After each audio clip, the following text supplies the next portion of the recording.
ఇవాళ నందమూరి తారక రామారావు 102వ జయంతి. ఈ సందర్భంగా ఆయన గురించి ఒక 2 ఆసక్తికరమైన విషయాలు చెప్తాను. ఎన్టీఆర్‌కి మొదటి నుంచి డబ్బు కంటే కళ పట్ల వ్యామోహం ఉండేది. ఈ విషయం ఆయన జీవితం తొలినాళ్లలోనే ఆయన తన క్లాస్‌మేట్ అయిన కొంగర జగ్గయ్యకి రాసిన లేఖలో మనకి అర్థమవుతుంది. ఎన్టీఆర్ దిగువ మధ్యతరగతి కుటుంబం నుంచి వచ్చాడు. అందువల్ల నాటక రంగం పట్ల, సినీ రంగం పట్ల ఆసక్తి ఉన్నా ఆర్థిక స్థిరత్వం కోసం ఉద్యోగం చేయాలని తలపోశాడు. ఆ మేరకి మెడ్రాస్ సర్వీస్ కమిషన్ పరీక్షలకు అపీర్ అయ్యి విజయం సాధించాడు. మంగళగిరిలో సబ్ రిజిస్ట్రార్ ఆఫీస్లో ఉద్యోగం వచ్చింది. జీతంతో పాటు లంచాలు బాగా వచ్చే ఉద్యోగం. అయినా ఎన్టీఆర్కి నచ్చలేదు. డబ్బు కోసం తనలోని కళని చంపుకుంటున్నాను అని చెప్పి ఆయన గిల్టీగా ఫీల్ అయ్యాడు. ఉద్యోగం చేస్తున్న 2వ నెలలోనే తన మిత్రుడు కొంగర జగ్గయ్యకి ఒక లేఖ రాశాడు.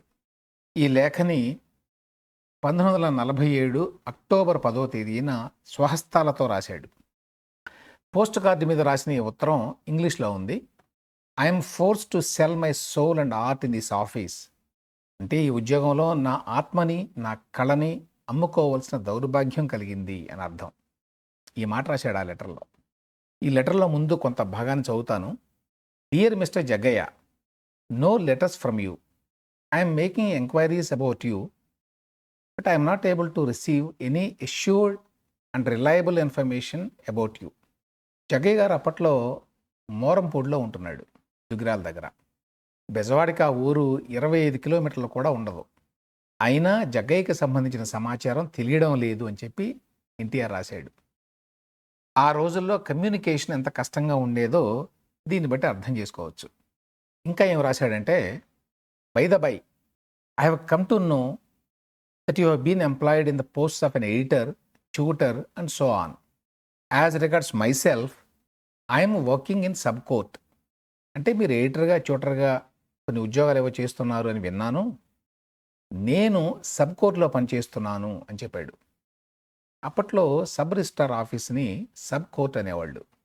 ఇక్కడే తన మనసులోని ఆవేదనంతా వెళ్ళగక్కాడు. All the expectations of dreams of a student career became faint and I'm forced to sell my soul and art in this office అని అన్నాడు.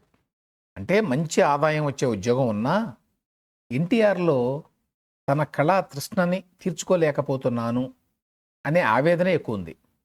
మనం త్వరలో కలిసి మన నాటక కార్యకలాపాల గురించి మాట్లాడుకుందాం అని కూడా రాశాడు. ఎప్పుడు వస్తావో డేట్ చెప్తే నేను రెడీగా ఉంటాను అని కూడా రాశాడు. అంటే సబ్ రిజిస్ట్రార్ ఆఫీస్లో ఉద్యోగం పట్ల ఎన్టీఆర్కి ఆసక్తి పోయింది అని ఈ లెటర్ ద్వారా అర్థమవుతుంది.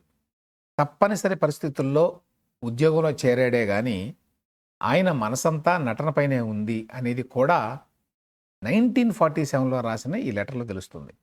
ఇక మొదటిసారిగా లంచాలు ఇచ్చిపుచ్చుకోవడం అనేది ఆయన అక్కడే చూశాడు.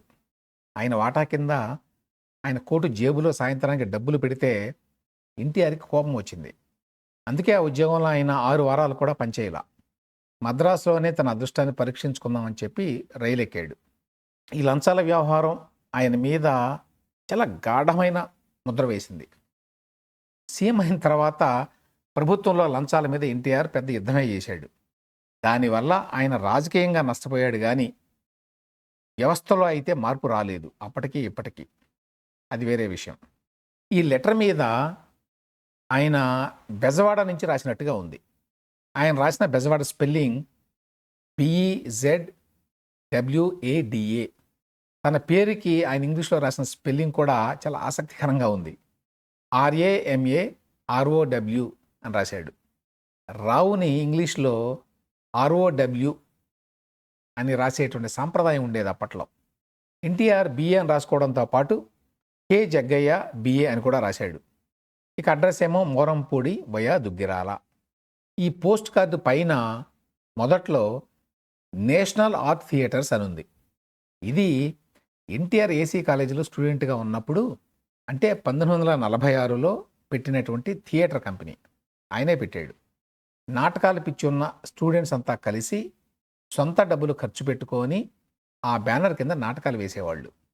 ఆ తర్వాత ఎన్టీఆర్ ఆర్థిక పరిస్థితుల దృష్ట్యా ఉద్యోగంలో చేరినా ఆయన మనసంతా నటన మీదే ఉండేది అని చెప్పి 24 ఏళ్ల వయసులో ఆయన రాసిన ఈ లేఖలో మనకి చాలా స్పష్టంగా వెల్లడవుతోంది. అందుకే ఆయన ఉద్యోగం మానేసి సినిమా పరిశ్రమలో ప్రయత్నాల కోసం మద్రాసు వెళ్ళాడు. ద రెస్ట్ ఈజ్ హిస్టరీ అంటారు కదా ఇంగ్లీష్లో, అదే జరిగింది. ఇక రెండో ఉదంతం, ఎన్టీఆర్ 1983లో సీఎం అయ్యారు. 84లో మొదటిసారి అమెరికా వెళ్ళినప్పుడు ఆయనకి గుండె సమస్య ఉంది అని చెప్పి డాక్టర్లు చెప్పారు. మళ్ళీ జూలై నెలలో ఆయన అమెరికా వెళ్ళి బైపాస్ సర్జరీ చేయించుకున్నారు. అప్పట్లో ఈ బైపాస్ సర్జరీ చేసింది ప్రపంచ ప్రఖ్యాత వైద్యుడు డాక్టర్ డెంటన్ కూలీ. ఆయన టెక్సాస్ హార్ట్ ఇన్స్టిట్యూట్లో పనిచేసేవారు. ప్రపంచంలో తొలి హార్ట్ ట్రాన్స్ప్లాంట్ చేసినటువంటి ఘనుడు. బైపాస్ సర్జరీ అనేది ఇప్పటికంటే అప్పుడు మరింత సంక్లిష్టం. ఆపరేషన్ తర్వాత కోలుకోవడానికి చాలా టైం పడుతుంది. అయితే హైదరాబాద్లో జరుగుతున్న పరిణామాలు తెలిసి ఎన్టీఆర్ అనుకున్న దానికంటే ముందే రావాల్సి వచ్చింది. రావడం ఆయన రాజకీయ సుడిగుండంలో ఇరుక్కున్నాడు. నిజానికి ఆయన కనీసం 8 వారాల పాటన్నా విశ్రాంతి తీసుకోవాలి, అంతేకాదు ఎక్కువ మాట్లాడొద్దు అని కూడా డాక్టర్లు చెప్పారు. అయినా మొండివాడైన ఎన్టీఆర్ 84 ఆగస్టులో పెద్ద యుద్ధమే చేశాడు. దాదాపు ప్రతిరోజు పబ్లిక్లోనే ఉన్నాడు. రాష్ట్ర వ్యాప్తంగా తిరిగాడు. ఎమ్మెల్యేలను పెట్టిన బెంగళూరు, మైసూరు ఇట్లాంటి చోట్లకు వెళ్ళాడు. ఢిల్లీ వెళ్ళి రాష్ట్రపతి భవన్ ఎదుట తన ఎమ్మెల్యేలను ప్రదర్శించాడు. ఒక్క రోజు కూడా విశ్రాంతి లేదు, శాంతి లేదు. పట్టువీడని విక్రమార్కుడిలాగా ఆయన చేసిన పోరాటం చివరికి ఫలించింది. దేశ చరిత్రలో తొలిసారిగా తొలగించిన సీఎంని మళ్ళీ ఇందిరాగాంధీ పదవిలో కూర్చోబెట్టవలసి వచ్చింది. అమెరికాలో ఉన్న డాక్టర్ డెంటన్ కూలీకి మామూలుగా ఇండియాలో రాజకీయ పరిస్థితుల్ని ఫాలో అయ్యేంత టైము, తీరిక ఉండదు. అయితే ఎన్టీఆర్ ఆయన మీద గాఢమైన ముద్ర వేశాడు. ఎన్టీఆర్ 1984 సెప్టెంబర్లో మళ్ళీ ముఖ్యమంత్రి అయిన తర్వాత డాక్టర్ డెంటన్ కూలీ ఆయనకు ఒక లేఖ రాశాడు. టెక్సాస్ హార్ట్ ఇన్స్టిట్యూట్ నుంచి 1984 అక్టోబర్ 29న ఈ లేఖ రాసినట్టుగా ఉంది. డియర్ ఎక్సలెన్సీ అని సంబోధిస్తూ డాక్టర్ డెంటన్ కూలీ ఇట్లా రాశారు. Let me say how much I admire you as a patient and as a man and gentleman. అంటే పేషెంట్గానే కాకుండా ఒక వ్యక్తిగా కూడా ఎన్టీఆర్ పట్ల తన అభిమానాన్ని ఆయన చాటుకున్నారు ఈ లేఖలో. మీరు హ్యూస్టన్ వచ్చి వెళ్ళాక నేను ఇటీవలి రాజకీయ పరిణామాల్ని ఫాలో అయ్యాను. ఇందిరాగాంధీ స్థానాన్ని భర్తీ చేయగల నాయకుడు మీరొక్కరే ఇండియాలో అనే అభిప్రాయం నాకు కలిగింది.